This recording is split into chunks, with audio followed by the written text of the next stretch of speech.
परमेश्वर देवाविरुद्ध आम्ही बंड केले, तरीही त्याने त्याच्या करुणेत व क्षमाशीलतेत अंतर पडू दिले नाही. प्रभू येशू ख्रिस्ताचा नावामध्ये आपला सर्वांचा आजची भक्तीमध्ये स्वागत आहे. आज पुनरुत्थान दिनापूर्वीचा तिसरा रविवार आहे. पुनरुत्थान दिनापूर्वीचा तिसरा रविवार आहे आणि आजचा विषय आहे स्वार्थ त्याग व निष्काम सेवा करणे ह्यातच खरे मोठेपण आहे. स्वार्थ त्याग व निष्काम सेवा करणे यातच खरे मोठेपण आहे. आपण प्रार्थना करूया आणि आजची भक्तीची सुरुवात करूया.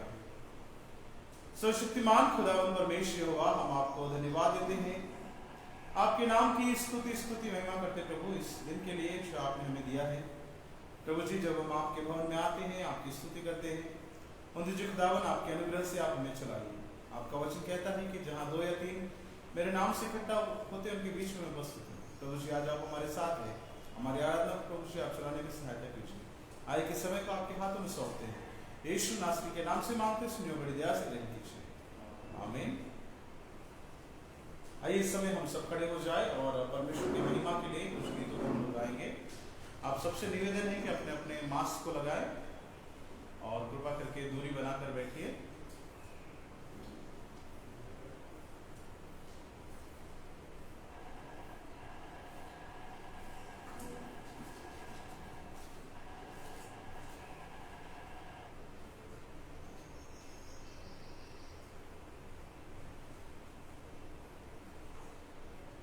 मुक्ति दिलाए यीशु नाम, शांति दिलाए यीशु नाम, इस गीत को हम गाएंगे.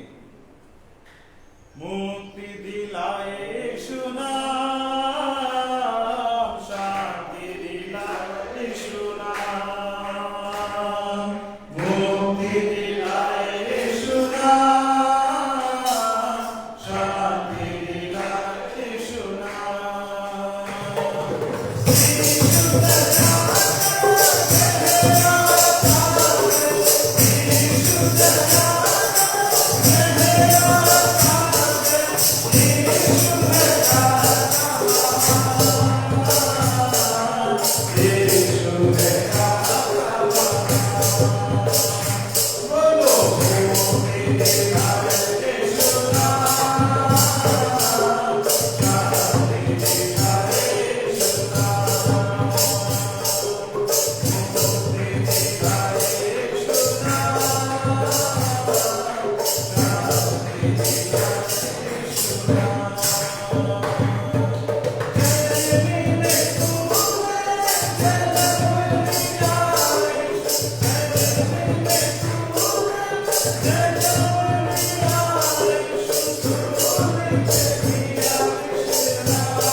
ताली बजाकर और आवाज उठाकर हम इस गीत को गाएंगे।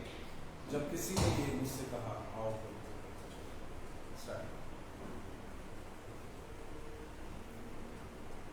जब किसी ने मुझसे कहा आओ प्रभु के घर को चले, जब किसी ने मुझसे कहा आओ प्रभु के घर को चले, मेरा मन जाने हुआ, मेरा मन झूमने लगा, मेरा मन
सर्वश्रेष्ठ है तेरे जैसा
व सर्व का राज्य करणारा एकमेव देव आमचा प्रभू येशू ख्रिस्त या सर्वांना आमेन. यावेळी बसताना आपण आजचे शुभवर्तमानाची पाठ ऐकूया. मार्क शुभवर्तमान याचा 10वा अध्याय वचन 35 ते 45 पर्यंत. मार्क शुभवर्तमान याचा 10वा अध्याय वचन 35 ते 45 पर्यंत आजचे शुभवर्तमानाचे प्रारंभ होत आहे. जब्दीचे पुत्र याकोब व योहान हे त्याच्या जवळ येऊन म्हणाले, गुरुजी, जे काही आम्ही आपणाजवळ मागू त्याप्रमाणे आपण आम्हासाठी करावे अशी आमची इच्छा आहे. तो त्यास म्हणाला, मी तुम्हासाठी काय करावे म्हणून तुमच्या मनात आहे. ते त्याला म्हणाले, आपल्या वैभवात एकाला आपल्या उजवीकडे व एकाला आपल्या डावीकडे बसवण्याची कृपा व्हावी. येशूने त्यास म्हटले, तुम्ही मागता ते तुम्हाला समजत नाही. जो प्याला मी पिणार आहे तो तुमच्याने पिरवेल काय, व जो बाप्तिस्मा मी घेणार आहे तो तुमच्याने घेवेल काय. ते त्याला म्हणाले, घेवेल. येशूने त्यास म्हटले, जो प्याला मी पिणार आहे तो तुम्ही प्याल, व जो बाप्तिस्मा मी घेणार आहे तो तुम्ही घ्याल ते खरे, पण माझा उजवीकडे व माझ्या डावीकडे बसण्याचा अधिकार हा ज्यांच्यासाठी सिद्ध केला आहे त्यांचा वाचून दुसऱ्या कोणास देणे हे मस्करी नाही.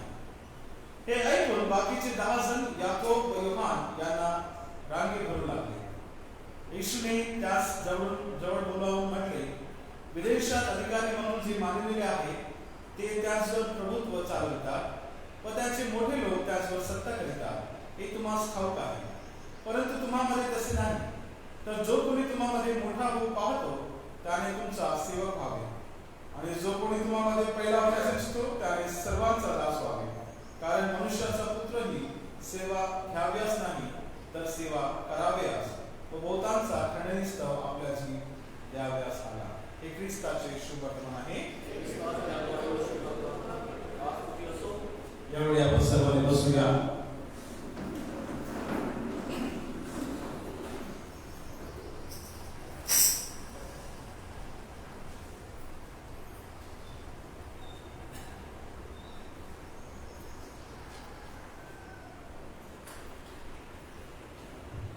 हालेलुया. प्रियो, वचन में जाने से पहले लोग अपने अपने मास्क को कृपा करके लगा कर रखिए, ताकि जो है हम नियम में उसका हम पालन कर सके. आज ईस्टर के पूर्व का तीसरा रविवार है. ईस्टर के पूर्व का तीसरा रविवार है और आज का विषय इस प्रकार से कहता है, The true greatness is shown in humble service and self-sacrifice. जो सच्ची महानता है वो दीन होकर सेवा करने में और खुद का त्याग करने में सच्ची महानता है. दीन होकर सेवा करने में और खुद का त्याग करने में सच्ची महानता है. स्वार्थ त्याग व निष्काम सेवा करणे यातच खरे मोठेपणे आहे. यातच खरे मोठेपणे आहे. आपण प्रार्थना करूया और उसके बाद में हम लोग परमेश्वर के वचन को सुनेंगे. सर्वशक्तिमान खुदा परमेश्वर यहोवा, हम आपको धन्यवाद देते हैं. आपके नाम की स्तुति महिमा करते हैं. राजा, आज के दिन के लिए जो आपने दिया है खुदा बाप, आपके पाक कलाम को जो हमने इस समय मार्क शुभवर्तमान से पढ़ा है प्रभु जी, उसमें ध्यान करते समय अपनी अगुवाई में दीजिए प्रभु जी. आज के विषय में जब हम सुनते हैं और सीखते हैं प्रभु जी, उनसे खुदा उसके द्वारा हमारे जीवन में परिवर्तन आ सके. आज के सभी को विशेष करके आज की संगति को आपके हाथों में सौंपते हैं. यीशु नासरी के नाम से मांगते हैं, सुनिए बड़ी दया से. Thank you. आमीन. हालेलुया. प्रियो, जिस प्रकार से मैंने बताया कि आज का जो विषय है इस प्रकार से कहता है कि जो सच्ची महानता है वो केवल दीन होकर सेवा करने में और खुद का बलिदान देने में सच्ची महानता है. दीन होकर सेवा करने में और खुद का त्याग करने में जो सच्ची महानता है. आज का जो वचन हमने पढ़ा है शास्त्र पाठ, विशेष करके मरकुस रचित सुसमाचार उसका 10वां अध्याय 35 से लेकर 45 वचन में जब हम लोग देखते हैं तो यहाँ पर जब्दी के जो 2 पुत्र हैं, एक है याकूब और दूसरा है यूहन्ना, और ये दोनों प्रभु यीशु मसीह के पास में वो आते हैं और आकर कहते हैं कि प्रभु, हम आपसे कुछ चाहते हैं और आपसे कुछ मांगते हैं कि जब आप स्वर्ग में अपनी महिमा के स्थान में बैठे हो तो वहां पर एक को आपके दाहिने ओर और दूसरे को बाईं ओर आप बिठाइए करके। तब यीशु मसीह उनसे कहते हैं कि तुम नहीं जानते कि जो कटोरा मैं पीने वाला हूं, जिस मृत्यु से होकर मैं गुजरने वाला हूं, तुम वैसा नहीं कर सकते। उसके बाद वो लोग जवाब देते हैं कि हम ऐसा करने के लिए तैयार हैं। फिर उसके बाद में यीशु मसीह कहते हैं, हाँ तुम भले ही ये करोगे, लेकिन मेरे दाएं बैठना या बाएं बैठना ये केवल जो है उसको ठहराना मेरा काम नहीं है। वो जिसके लिए तैयार किया गया है उसी को वो दिया जाएगा। और उसके बाद में जो बाकी के चेले हैं वो याकूब और यूहन्ना के ऊपर में कुड़कुड़ाते हैं। और फिर प्रभु यीशु मसीह कहते हैं कि अगर किसी को महान बनना है तो उसको सबसे पहले क्या होना पड़ेगा? उसको सबका सेवक बनना होगा। जो अपने आप को छोटा बनाएगा या जो अपने आप को दास बनाएगा वो परमेश्वर के राज्य में महान कहलाएगा। प्रियो, आज का विषय हम इसके ऊपर में ध्यान करने वाले हैं कि सच्ची जो महानता है वो नम्रता से, दीनता से सेवा करना और खुद का त्याग के द्वारा हमें सच्ची महानता हमें प्राप्त होती है। आज के समय में अगर हम लोग बात करें चर्च की, सोसाइटी की, समाज की या देश की, तो सबसे बड़ा लीडरशिप का जो प्रॉब्लम है यह है कि लीडर्स लोग अपने आप को क्या समझते हैं? बहुत बार क्या समझते हैं? बॉस हम समझते हैं, हम अधिकारी समझते हैं अपने आप को और मालिक हम समझते हैं।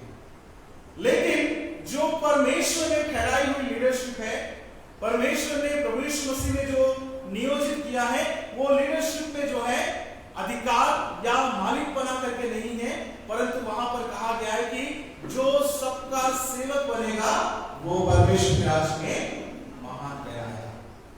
अगर आपको एक अच्छा लीडर बनना है, अगर आपको एक अच्छा अगुवा बनना है, तो आपको एक अच्छा सेवक होना बहुत जरूरी है।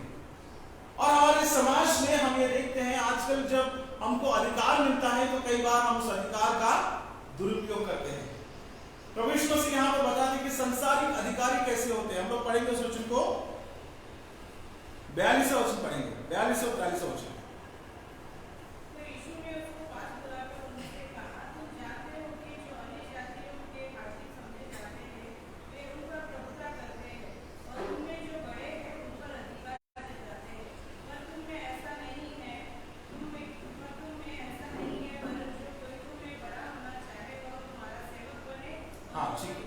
यहाँ पर लिखा है कि तुम जानते हो कि जो अन्य जातियों के हाकिम समझे जाते हैं वे उन पर प्रभुता करते हैं और उनमें जो बड़े हैं उन पर अधिकार जताते हैं।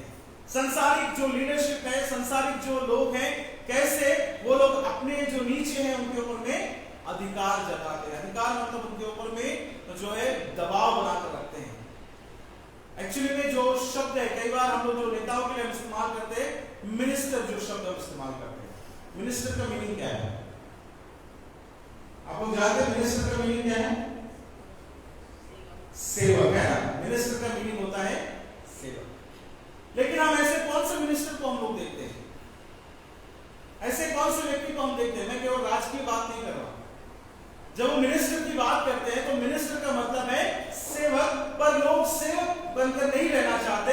मिनिस्टर का हमने मीनिंग जो है संसार में चेंज कर दिया है। हम सोचते हैं मिनिस्टर यानी एक अधिकार, हम सोचते हैं मिनिस्टर यानी पावर, हम सोचते हैं कि मिनिस्टर यानी लोगों को अपने हाथ के नीचे या अपने नीचे दबा कर रखना और उनसे काम करवाना। लेकिन प्रभु यीशु मसीह ने जिस लीडरशिप की बात कही है वो लीडरशिप ऐसी है या वो मिनिस्ट्री ऐसी है कि हमको अपने आप को दीन होना है और अपनी सेवा के द्वारा उस कार्य को जो है हमें करना है।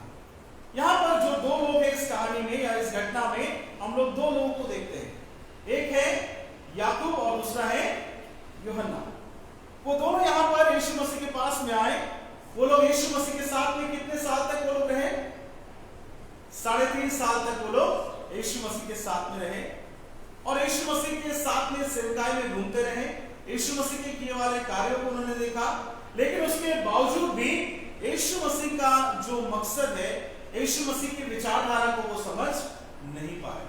कई बार ऐसा होता है कि हम लोग भी बाप दादाओं के जमाने से क्रिश्चियन हैं, हमारे 2-4 जनरेशन निकल गए, हम लोग अपने आप को मसीह कहते हैं, हम चर्च में आते हैं, लेकिन कई बार हम प्रभु यीशु मसीह का उद्देश्य क्या है ये हम नहीं समझ पाते। हम भले ही अपने आप को मसीही कहते हैं, लेकिन मसीहियत क्या है ये हमको कई बार पता नहीं है। यहाँ पर जो याकूब है और यूहन्ना है, उनको भी जो है यीशु मसीह का लक्ष्य क्या है, यीशु मसीह का मकसद क्या है, यीशु मसीह किस प्रकार का लीडर है, उनको समझ में नहीं आया। वो वहां पर आकर भी अपना पावर और अपने प्रेस्टीज के लिए वो लोग लड़ रहे हैं। वो लोग क्या चाहते हैं वहां पर, हम लोग पढ़ते हैं 36 वचन हम लोग पढ़ेंगे, 36 और 37 वचन।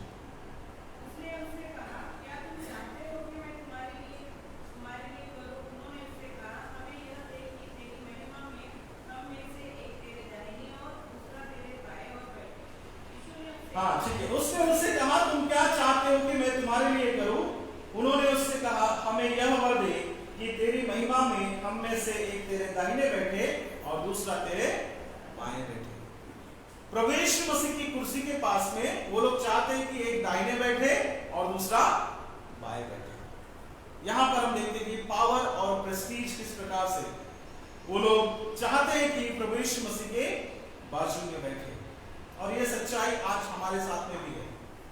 हर कोई जो है ऐसी जगह चाहता है, ऐसा पद चाहता है कि वो प्रोमिनेंट जगह पे बैठे, जो प्रमुख जगह है, चाहे वो चर्च हो, चाहे वो देश हो, चाहे वो समाज हो। हम लोग कहां बैठना चाहते हैं? ऊंचे स्थानों पर हम बैठना चाहते हैं, हम ऊंची कुर्सियों पर बैठना चाहते हैं। प्रभु यीशु मसीह के 12 चेलों में भी 2 चेले, वो लोग भी यीशु मसीह के आजू और बाजू में बैठना चाहते हैं, दाहिने और बाएं में बैठना चाहते हैं। और यीशु मसीह उनको जवाब देते हैं कि मैं जो करने वाला हूं, मैं जो दुख का कटोरा पीने वाला हूं, मैं जिस मृत्यु से होकर गुजरने वाला हूं, क्या तुम उसको कर पाओगे? क्या तुम उसको सह पाओगे? तो वो कहते हैं क्या हम वो भी करने के लिए तैयार है। फिर यीशु मसीह कहते हैं कि नहीं, ये जो जगह जिसके लिए निर्धारित की गई है उसी के लिए ये दी गई है। मनुष्य का स्वभाव ऐसा है, केवल याकूब और यूहन्ना का नहीं, हम में से बहुत से लोगों का, या मैं कहूंगा कि सभी लोगों का, ज्यादा से ज्यादा लोग हम लोग यही चाहते हैं कि हमको ऊंचे पद मिले, हमको ऊंचे स्थान मिले, लोग हमारा सम्मान करें, लोग हमारा सम्मान करें, लोग हमको जो है इतना मान सम्मान दे। क्योंकि फरीसी लोग भी ऐसा सोचते थे।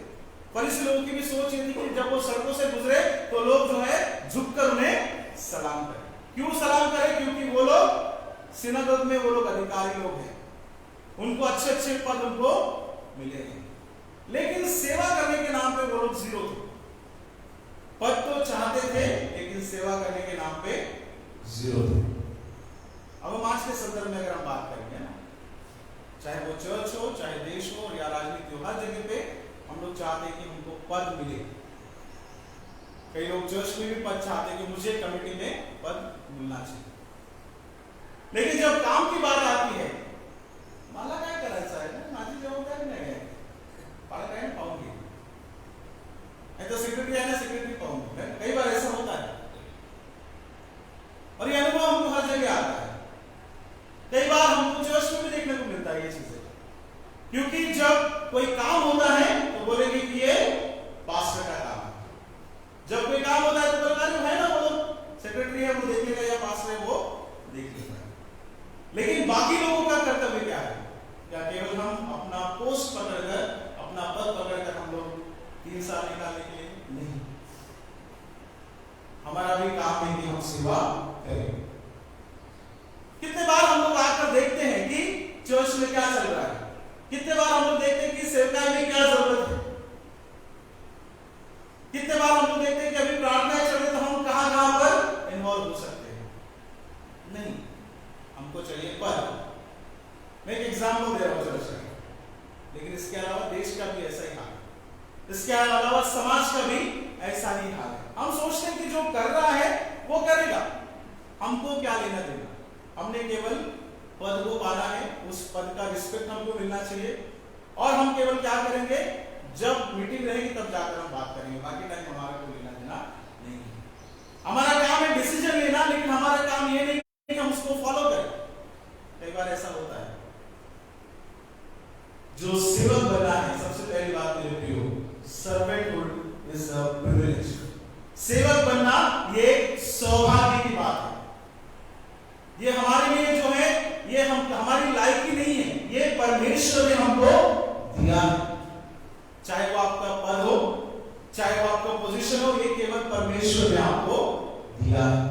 और जब परमेश्वर ने आपको कोई जिम्मेदारी दी है, ये बुलाहट है, चाहे वो चर्च की सेवकाई के लिए हो, चाहे वो देश की सेवकाई के लिए हो, जहां कहीं भी आपको कोई भी पोस्ट मिला होगा, ये बुलाहट है परमेश्वर की ओर से। परमेश्वर ने आपको चुना है कि आप उस पद के साथ में न्याय करें। अगर आप उस पद के साथ में न्याय नहीं करते हैं तो बेटर है कि आप उस पद को छोड़ दें, क्योंकि आपसे लायक व्यक्ति कोई वहां पर बैठ सकता है। कई बार हम लोग केवल पदों को लेकर रहते हैं, लेकिन हम सेवकाई देना नहीं जानते। यहां पर भी जो याकूब है और यूहन्ना है, वो चाहता है कि उसे पद मिले, वो चाहते हैं कि हमें दाहिने और बाएं बैठने को मिले, लेकिन उसके बाद में जो रिस्क है, जो सेवकाई करना है, वो करने के लिए वो लोग तैयार नहीं है। वो लोग मरने के लिए तैयार है उस पद के लिए।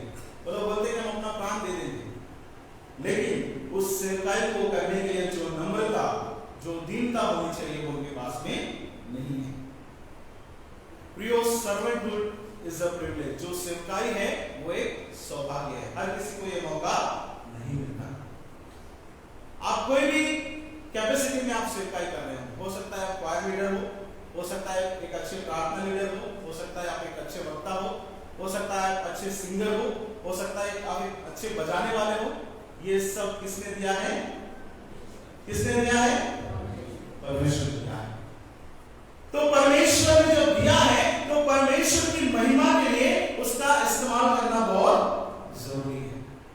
लेकिन कई बार हम सर्विस देना नहीं चाहते, हम केवल फायदा लेना चाहते हैं। सर्वेंटहुड जो है या सेवकाई जो है, वो एक सौभाग्य है जो परमेश्वर ने हमें दिया है, और इसलिए हमने भी जो है परमेश्वर को लौटाना है। जो परमेश्वर ने हमें दिया है दान, उस पद के साथ में, उस जगह के साथ में हमने इंसाफ करना बहुत जरूरी है। कई बार हम उसको वो जस्टिस हम नहीं दे पाते। यहां पर परमेश्वर का पिक्चर जो है यीशु मसीह यहां पर रखते हैं। प्रभु यीशु मसीह खुद कहते हैं कि मैं जो प्याला पीने वाला वो तुम लोग नहीं पी सकते, क्योंकि सेवक बनना इतना आसान नहीं है। सेवक बनने का मतलब क्या है, उसके मायने क्या है कि मैं जो कटोरा पीने पर हूं उसे तुम्हें पीना पड़ेगा, मैं जो बपतिस्मा लेने के लिए तैयार हूं वो तुम्हें लेना पड़ेगा, और जो मैं अपनी मृत्यु के लिए मैं तैयार हो रहा हूं, वैसे तुम्हें भी मरने के लिए तैयार होना पड़ेगा। प्रभु यीशु मसीह यहां पर परमेश्वर के बारे में बताते हैं कि कैसे परमेश्वर एक सेवक की नाई, परमेश्वर ने अपने इकलौते पुत्र को भेजा, वैसे ही हमें भी उस हद तक हमें सेवकाई करना है। एक उदाहरण के लिए बात बताता हूं कि मार्केट में बहुत सारे कार बिकते हैं, हमको पता है अलग अलग कंपनीज की कार है। तो फॉर एग्जांपल जैसा अगर मारुति का है या फिर होंडा का है या दूसरा जो भी कंपनी है, फोर्ड है, ऐसे बड़े बड़े कंपनीज हैं, और मार्केट में बहुत कंपटीशन है। कार के बीच में कंपटीशन, हमको पता है कि रोज एक नई कार आती है। अगर उनको अपने कार को सेल करना है तो उनको क्या बताना पड़ेगा? उनको अगर अपनी कार का ज्यादा सेल्स बढ़ाना है तो क्या करना है? क्या क्या बताते हैं वो लोग? अच्छी बातें बताते हैं ना। अपने कार के बारे में बताते हैं कि हमारी कार इतना माइलेज देती है, हमारी कार में ये क्वालिटीज है, नया इतने एयर बैग्स है, या ये सब चीजें वो बताते हैं। उसके बाद में और चीज बताते हैं कि आफ्टर सेल सर्विस भी बताते हैं, है ना? बताते कि नहीं after sale service? After sale service बोले तो हमारे सर्विस सेंटर इतने सारे, आप चाहे कार लो या मोबाइल लो, हमारे इतने सर्विस सेंटर है, इतने शहर में है, आप यहाँ पर अप्रोच कर सकते हैं, और हमारे यहाँ पे आफ्टर सेल सर्विस एकदम फास्ट मिलती है। कार में आफ्टर सेल सर्विस क्या होती है कि उसकी सर्विसिंग कराना है। सर्विसिंग करने के लिए क्या होता है कि जो वो कार का जो गैरेज में जो व्यक्ति होता है, वो क्या होता है, उसको कार के नीचे जाके सोएगा, है लेट कर वो पूरा खोलेगा और सब साफ सफाई करेगा और सारा कुछ जो है सेटिंग वो करेगा, क्योंकि जब उसकी सर्विसिंग करना है तो उसको सोने के लिए भी तैयार होना है नीचे। तो कंपनी वहां तक उस हद तक जाती है और कहती है कि हमारे लोग तुम्हारे लिए at your service always available, हम आपके सेवकाई के लिए सदैव तैयार हैं। हमारी सेवकाई इस हद तक है कि हम नीचे कार पे सो के लेट कर भी हम जो आपका काम करने के लिए आफ्टर सेल सर्विस।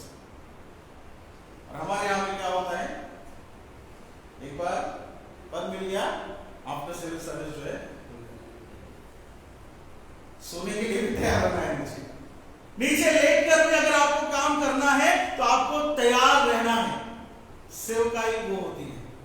क्योंकि जब हमको ये मौका मिला है कि केवल मौका मिलने तक ही हमको जो है हाथ नहीं जोड़ना है। नेता लोग कई बार है ना कि मुझे एक बार चुन के दे दो, फिर 5 साल तक वो पलट के देखते नहीं। एक्चुअली आफ्टर सेल सर्विस बहुत ज्यादा इंपॉर्टेंट है।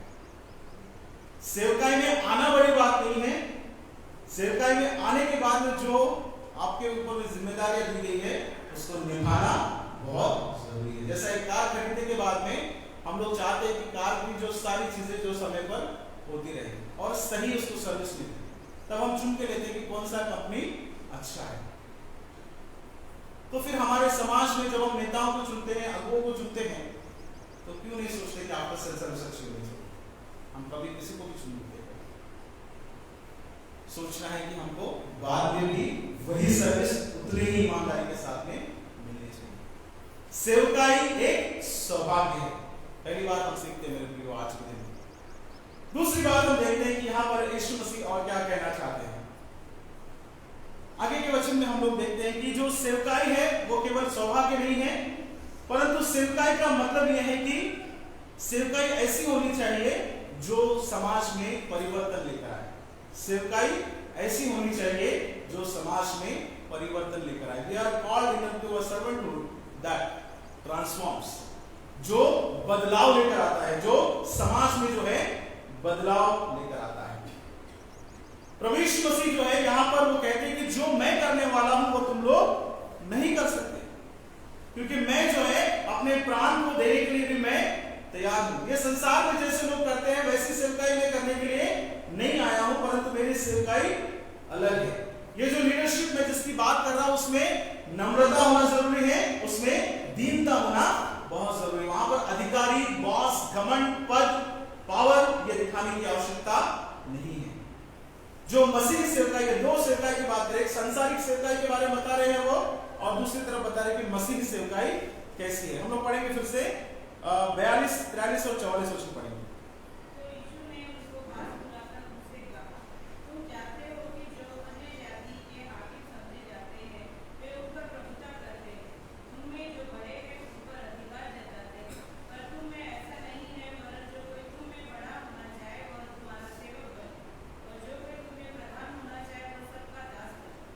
जो कोई तुम में प्रधान होना चाहे वो सबका दास बने, और जो कोई तुम में बड़ा होना चाहे वो तुम्हारा सेवक बने। सर्वेंटहुड का मतलब ये है कि वो जो परिवर्तन लेकर आए। सेवकाई का मतलब वो है जो परिवर्तन लेकर आए। परिवर्तन कैसे आएगा? परिवर्तन तब आएगा जब आप एक्स्ट्रा एफर्ट लगाने के लिए तैयार हैं। जो आपका टाइम लिमिट है, जो आपका समय है, उतना तो काम हर कोई करता है, लेकिन समय से बाहर भी आपको काम करना है। जब आप समय से बाहर काम करेंगे तो आप ट्रांसफॉर्म कर पाएंगे, दूसरों को जो है समाज को आप बदल पाएंगे। सदैव आपको तैयार रहना है।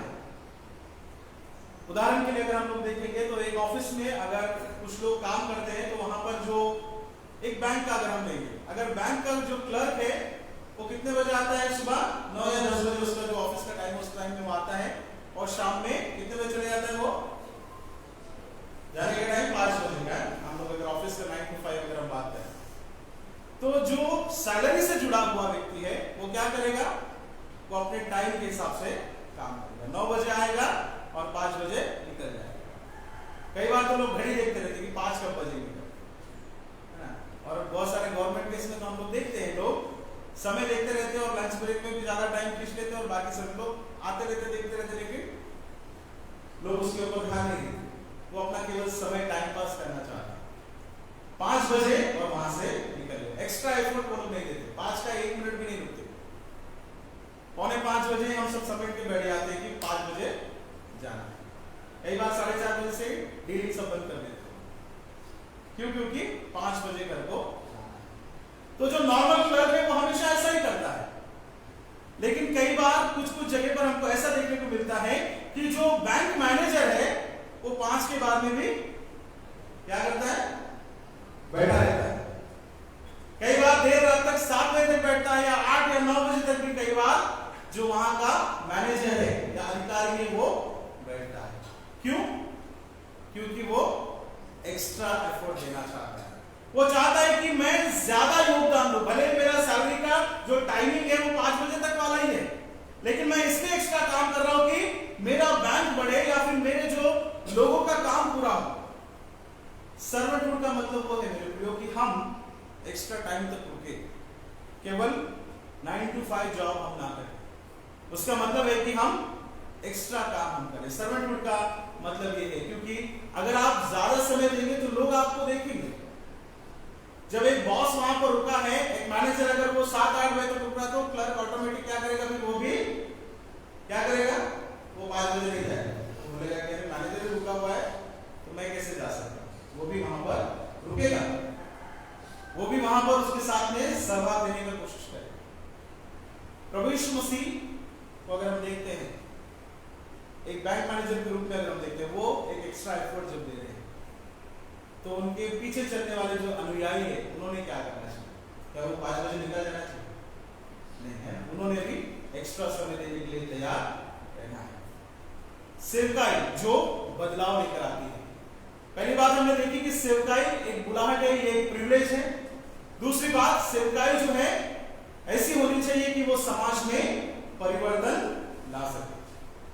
तीसरी बात, ये जो सेवकाई प्रभु यीशु मसीह जिसकी बात कर रहे हैं, या महान बनने के लिए जो आपको सेवकाई की आवश्यकता है, वो सेवकाई कैसी है? ये ट्रांसफॉर्मेशन के साथ साथ जो है, जब आप बदलाव करने के लिए निकलते हैं तो तीसरी बात क्या होती है, बदलाव करने में बहुत बार खतरा होता है, आसान नहीं है बदलाव करना। सेवकाई में जो बदलाव करना जो है वो आसान नहीं है, उसमें बहुत सारा खतरा है। सर्वेंटहुड दैट इन्वॉल्व्स रिस्क। क्योंकि जब हम ट्रांसफॉर्मेशन की बात करते हैं, जब हम परिवर्तन की बात करते हैं, तो परिवर्तन इतने आसानी से नहीं होता, उसमें बहुत सारा रिस्क होता है। कोई भी नए जगह पर जाओ आप लोग, और वहां पर अगर कोई चीज पुराने ढंग से होती रहती है, और अगर वहां जाकर आप बोलेंगे कि ये नियम है, ये तरीका है, ये सही रीति से काम करने का ये है, तो आपको पहले तो लोगों के विरोध झेलना पड़ेगा। लोग बोलेंगे कि आप जो कर रहे हैं गलत है, हम लोग तो आज तक यही करते हैं, हमको तो यही मालूम है। क्यों? क्योंकि पुराने दिन से ऐसे होते आ रहे। कुछ अगर चेंजेस अगर आपको लाना है, कुछ बदलाव अगर आपको लाना है, तो आपको रिस्क उठाना पड़ेगा। लोग जो क्या करेंगे, आपको गालियां देंगे, लोग आपको जो है दोष लगाएंगे, आपके ऊपर में जो है बहुत सारा प्रेशर लाने की कोशिश करेंगे, लेकिन उसमें खतरा है। सेवकाई करना इतना आसान नहीं है, क्योंकि जब हमने जिम्मेदारियां ली है तो जिम्मेदारियों का मतलब यह है कि हमने खतरे को उठा लिया। बाइबल में वचन लिखा है कि अगर कोई मेरे पीछे आना है तो उसको क्या करना है, अपना क्रूस उठाना है और मेरे पीछे होना है। और क्रूस का मतलब है खतरे को उठाना। क्रूस का मतलब जो है अच्छे रास्ते को चुनना नहीं है, क्रूस का मतलब है कांटों के रास्तों को चुनना। क्रूस का मतलब है कि तमाम कठिनाइयों के बावजूद, तमाम परिस्थिति के बावजूद भी आगे बढ़ना। इसलिए आजकल हम लोग देखते हैं कि सेवक लोग तैयार नहीं हो रहे। बहुत बार अगर मिनिस्ट्री के लिए जाने के लिए बोलेंगे तो हमारे चर्चेस में पास्टर्स मिलना बहुत मुश्किल है। थियोलॉजिकल ट्रेनिंग के लिए लोग जाने को तैयार नहीं। क्यों? क्योंकि वो लोग जिंदगियों को देख रहे हैं, उनके सामने पास्टर्स को देख रहे हैं, उनके सामने सेवकों को देख रहे हैं कि उनके कैसे हालत हो जाती है, कैसे कैसे समस्याओं से होकर गुजरना पड़ता है। इसलिए लोग तैयार नहीं। क्यों? क्योंकि सेवकाई में आना ये क्रूस उठाने के बराबर है। ये जो है उस जिम्मेदारी को लेकर चलने के बराबर है, हमेशा खतरा है ना। और कैसे कई बार पास्टर ऐसी चीज होती है कि हर कोई बजा के चला जाता है, मंदिर का घंटी के कोई भी आके बजा के चला। ये सच्चाई है, ये सच्चाई है। सेवकाई इतनी आसान नहीं है। 3 बातें हम लोग देखते हैं, यूहन्ना और याकूब, वो चाहते तो है पोजीशन, लेकिन वो लोग ये चीजें नहीं करना चाहिए। सेवकाई मेरे प्रियो एक सौभाग्य है। सेवकाई जो है वो परिवर्तन करती है। सेवकाई जो है उसमें खतरा है, इतना आसान नहीं है, लेकिन उसके बावजूद भी प्रभु यीशु मसीह कहते हैं कि मैं ये करने के लिए तैयार हूं। अगर तुमको मेरे पीछे चलना है तो तुमने भी ये करने के लिए तैयार होना है। ये केवल एक जन के लिए नहीं है, हम में से जितने लोग यहाँ बैठे हैं हम सबके लिए कहा गया है कि मसीह ने आपको जब बुलाया है, परमेश्वर ने आपको बुलाहट है, तो आपको ये याद रखना है कि आपकी बुलाहट ये परमेश्वर की ओर से है। आप आपकी बुलाहट लोगों के जीवन में परिवर्तन लेकर आना चाहिए। आपकी बुलाहट जो है खतरों से भरी हुई है, इतनी आसान नहीं है। मसीह जीवन की डगर इतनी आसान नहीं है। आपको खतरों को उठाने के लिए तैयार होना है। लेकिन हमारी समस्या ये है कि हम ज्यादा पाना चाहते हैं और देना कम चाहते हैं। हम पाना ज्यादा चाहते हैं, परमेश्वर से हम चाहते हैं कि बहुत कुछ हमें मिले, लेकिन रिटर्न में हम देना नहीं चाहते। हम चाहते हैं कि सारी चीजें, सारा पद, सारा पावर हमें मिले, लेकिन हम देने में हम जो है अपने हाथ को हमेशा पीछे रखते हैं। हम क्या कंट्रीब्यूशन चर्च के लिए दे सकते हैं, क्या कंट्रीब्यूशन समाज के लिए दे सकते हैं, क्या कंट्रीब्यूशन अपने देश के लिए दे सकते हैं, ये हमें सोचना है। आज का विषय हमसे कहता है कि जो सच्ची महानता जो है वो अपने आप को दी करके सेवकाई करने में और अपने आप को त्याग करने में ही सच्ची महानता हमें प्राप्त होती है। प्रभु का वचन हमारे लिए आशीष का कारण बने।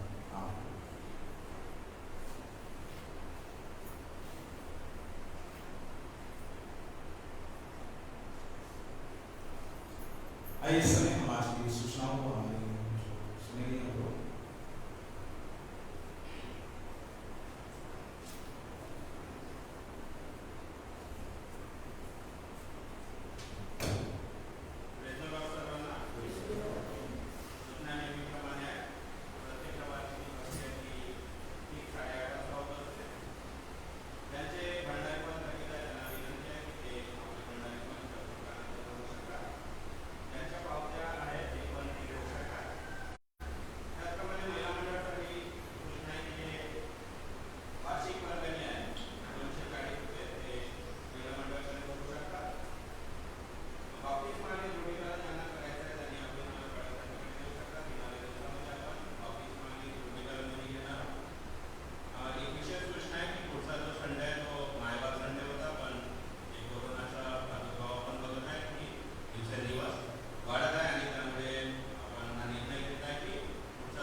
जो लोग अपना बपतिस्मा पवित्र करना चाहते हैं वो लोग अपने नाम मेरे पास में दे सकते हैं, क्योंकि आने वाले कुछ दिनों में हम लोग उसका प्लानिंग करने वाले हैं।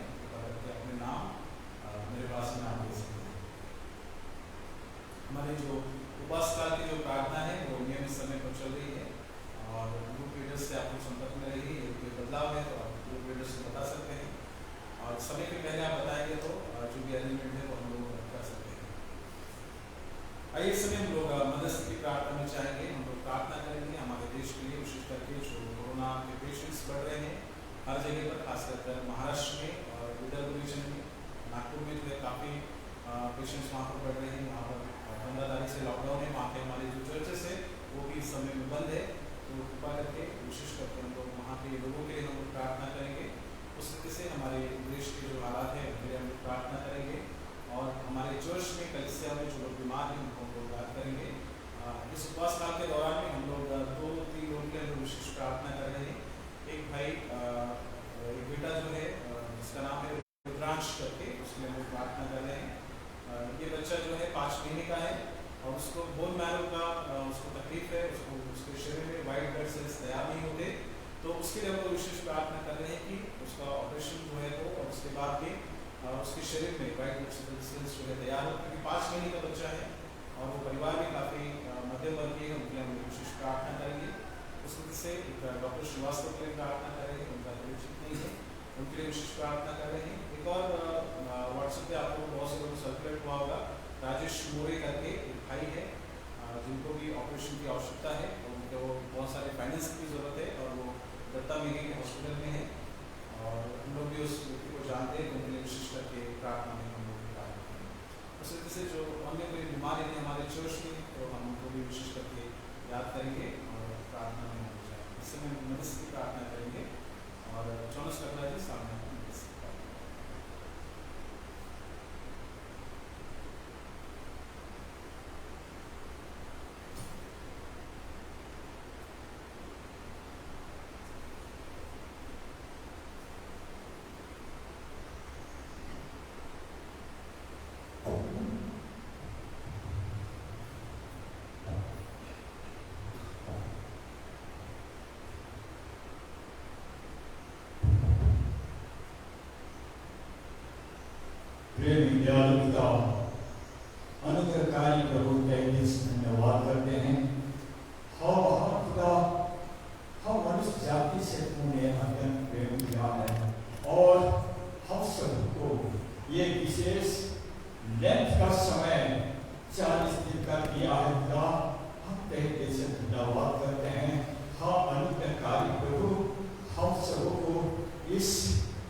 समस्या का हम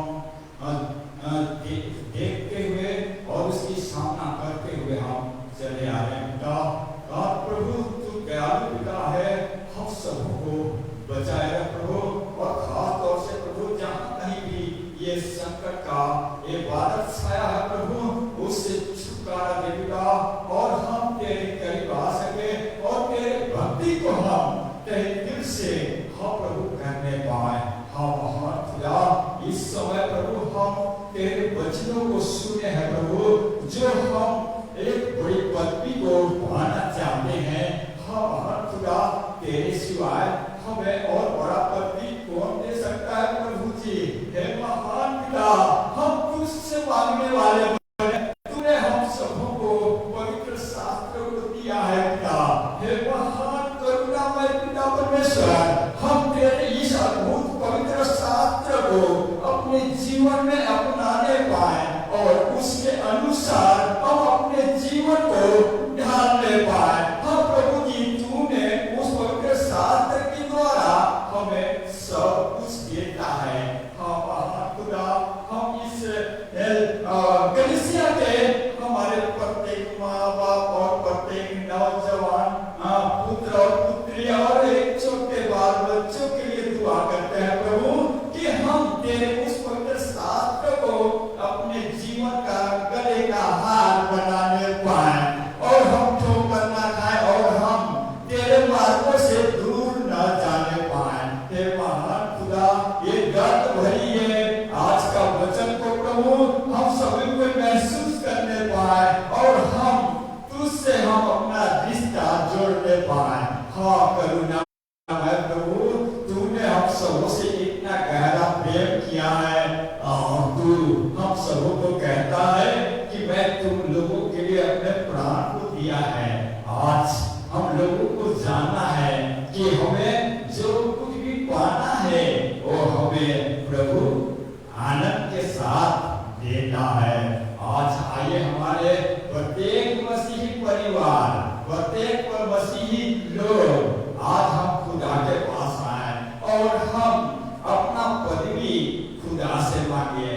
क्यों नहीं देगा, हम लोगों से बहुत प्रेम करता है।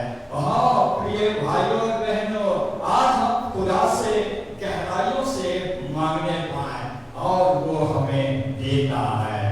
हम अनुग्रहकारी प्रभु, हम इस 40 दिन के लेंथ में चल रहे खुदावन, हम सबों को मन को नम्र और दीन बना प्रभु, ताकि हम तेरे सेवकाई हम प्रभु हमें ये अवसर 40 दिन के अवसर मिला है प्रभु कि हम गहराई से और हम नम्र से हम पश्चाताप करके तेरे इस कार्य को हम सफल बनाए। हमें ये अवसर मिला है खुदा कि हम तेरे इस 40 दिन के विशेष अवसर को हम पाए हैं प्रभु। तो हम इस अवसर को हम गहराई और सच्चाई से लेने पाए। हम महान खुदा और हम प्रभु ये मौका को हम सरलता से जाने ना दे, क्योंकि हम साल में एक बार ये 40 दिन का अवसर पाते हैं पश्चाताप का, गहराई में जाने का, उसकी सेवा कार्य करने का। हम महान खुदा तो बहुत ही प्रेमी प्रभु है। हाँ प्रभु, आज हम जितने मसीही जीवन हम जी रहे हैं, हम खुदा के लिए जिए, खुदा के लिए मरे, खुदा के लिए सब कुछ करे। वही खुदा हमें बड़े बड़े पदवी देता है, वही खुदा हम लोगों को सब कुछ देता है। प्रिय भाई और सपूत में हम खुदा के करीब आए, खुदा हमें सब कुछ देता है। आज हम विश्वास करने पाए कि हमारा खुदा सच्चा है, उसके जैसा महान खुदा हम लोगों के जीवन में और कोई दूसरा खुदा नहीं है, संसार में नहीं है। आइए प्रिय भाइयों बहनों, हम अपने खुदा को गहराइयों से खोजने पाए, उसके जैसा महान खुदा महान प्रभु और कहीं नहीं है।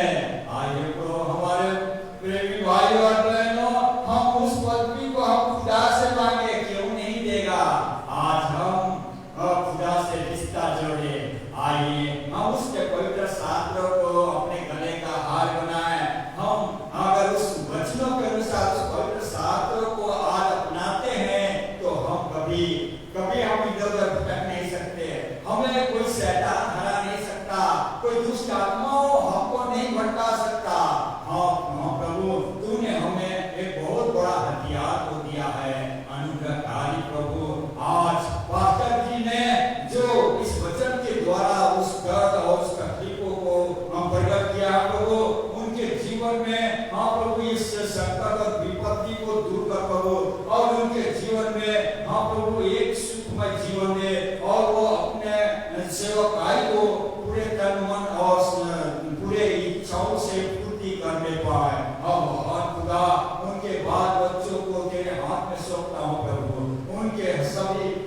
जीवन में प्रभु तेरी अगुवाई हो, तेरी सामर्थ भरे।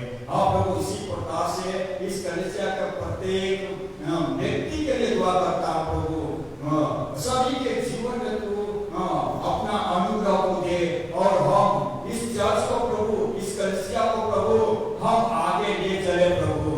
ये बहुत बड़ा नाम तो है प्रभु, हम इसको और आगे बढ़ाने पाए प्रभु, हम इस चर्च को नाम को ऊंचा करने पाए प्रभु, तभी हम एक ऊंचा पद भी हम पा सकते हैं। हम संसार में हम क्या चीज के लिए आए हैं और हमें क्या पाना है और क्या हमें जरूरत है, वो सब कुछ खुदा देता है। आइए हम खास तौर से प्रत्येक बीमारी लोगों के लिए दुआ करते हैं। एक महान अनुग्रहकारी प्रभु, सभी के जीवन में तू कार्य कर प्रभु, तमाम रोग और बीमारी से जूझ रहे उनके लिए दुआ करते हैं खुदा। हे महान कृपालु दयालु पिता, तू उनके जीवन में कार्य कर प्रभु, उनके हर एक बीमारी और रोगों से छुटकारा को दे प्रभु। अनेक प्रकार के शैतान या दुष्ट आत्माओं से पीड़ित है प्रभु, उनको उस समय शुद्ध कर प्रभु, उनको उस चंगाई को दे प्रभु और उस दुष्ट आत्माओं को दूर कर दिया।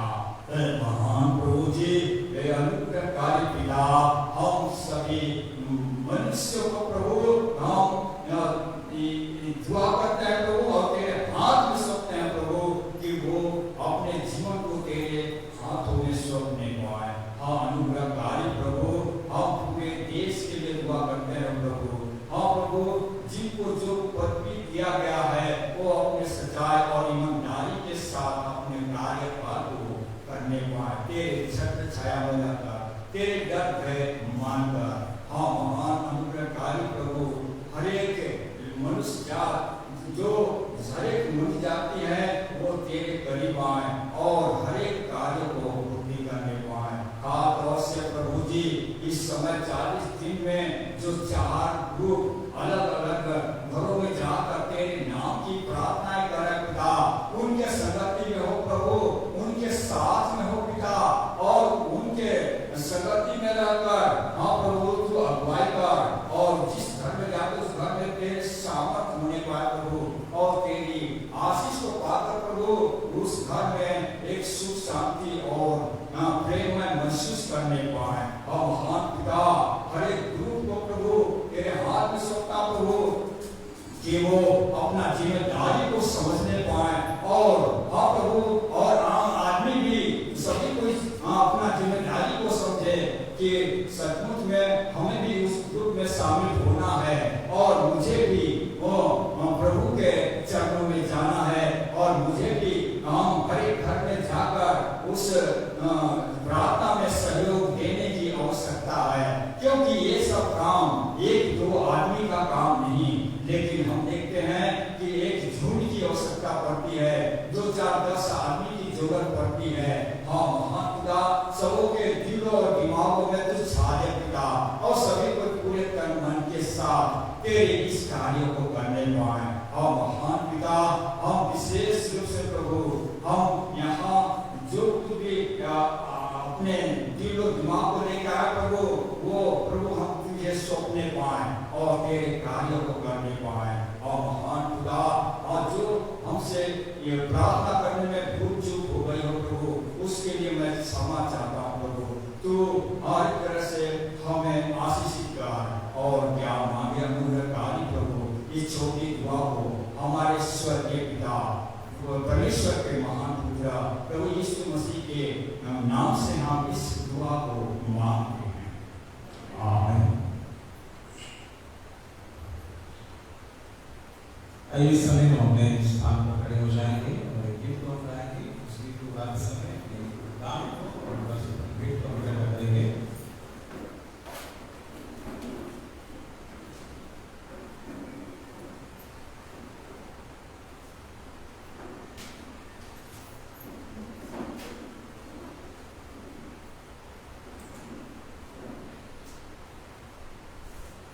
देवराया आमीन दया से उसकी गुण गाएंगे और उसकी गुण गाते समय अपने नाम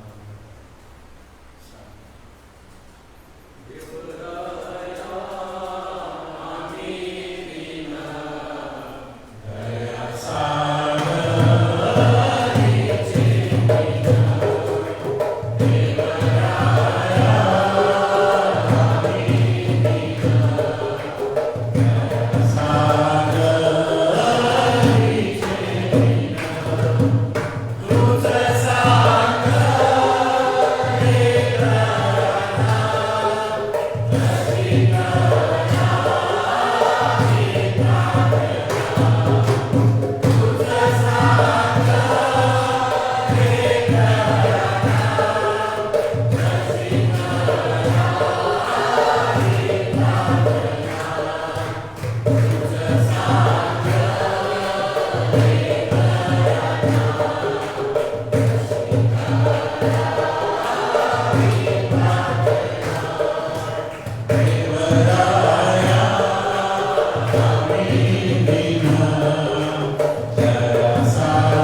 आइए समय हम विशेष प्रार्थना हम करेंगे बाबा दादा के लिए। बीते सप्ताह में उनका जन्मदिन था और परमेश्वर ने उनको 60 वर्ष तक संभाला और 61वें वर्ष में उन्होंने कर्म रखा है। आइए प्रार्थना करें। सर्वशक्तिमान खुदा परमेश्वर हुआ, हम आपको धन्यवाद देते हैं आपके नाम की स्तुति महिमा करते हैं। ईश्वर राजा, इस समय के लिए जो आपने हमें दिया है, विशेष करके प्रभु जी हम प्रार्थना करते हैं बाबा दादा के प्रभु जी, आपने प्रभु ने संभाले रखा प्रभु जी, बीते 60 वर्ष प्रभु जी, अपना अनुग्रह अपनी कृपा दृष्टि आपने उनके जीवन में बनाई है प्रभु जी, हम आपको धन्यवाद देते हैं। जब प्रभु जी इस वर्ष में नए वर्ष में प्रभु जी कर्म रखते हैं, 61वें वर्ष में प्रभु हमारे साथ रहिए, अच्छा आरोग्य दीजिए, बल दीजिए, शक्ति सामर्थ्य दीजिए प्रभु जी। उन्हें उनकी पत्नी को उनके बच्चों को प्रभु जी हम आपके नाम से धन्यवाद देते हैं प्रभु जी। विशेष करके इस समय हम प्रार्थना करते हैं जो दान प्रभु आपकी वेदी के सम्मुख लाए गए प्रभु, इसे भी आप स्वीकार कीजिए। मनुष्य खुदावत इसके द्वारा आपके भवन में सदैव मुझे मुस्तकिल रह सके। खुदा परमेश्वर जिन्होंने दिया है उन्हें आशीष कीजिए, जिन्होंने नहीं दिया प्रभु उन्हें भी आशीष कीजिए और कीजिए। फिर एक बार हम आपके नाम की स्तुति करते हैं, धन्यवाद देते हैं। हम सभी को आपके नाम पर समर्पित हैं। यीशु मसीह के नाम से हम आपको सुनने को प्रयास करेंगे।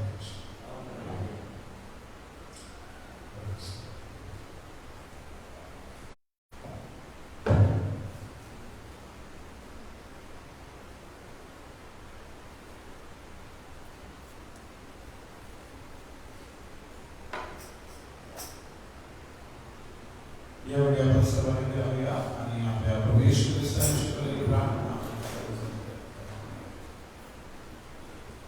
हे आमचा सगळ्यातील बाबा, तुझे नाव पवित्र जाओ, तुझे राज्य येऊ, जसे स्वर्गात पृथ्वीवर आहे, तुझे कृपा करा, आमचे दोष माफ करा, आणि तुझ्या जसे स्वर्गात आणि आम्हाला पश्चाताप करू आम्हाला वाईटापासून सोडून आणि राज्याचा आम्ही अहंकाराचा त्याग करावा, स्वतःचा क्रूस उचलून घेत ख्रिस्ताला अनुसरावे आणि त्याच्या अनुग्रहाने आमचे जीवन पवित्र व्हावे असे तो करू। सर्वसमर्थ देव पिता पुत्र पवित्र आत्मा तुम्हाला आशीर्वाद देवो आता आणि सदा सर्वदा आमेन। शांतीने जा, प्रभू प्रेम करा आणि त्याची सेवा करा। ख्रिस्ताच्या नावाने आमेन।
बस ठीक है।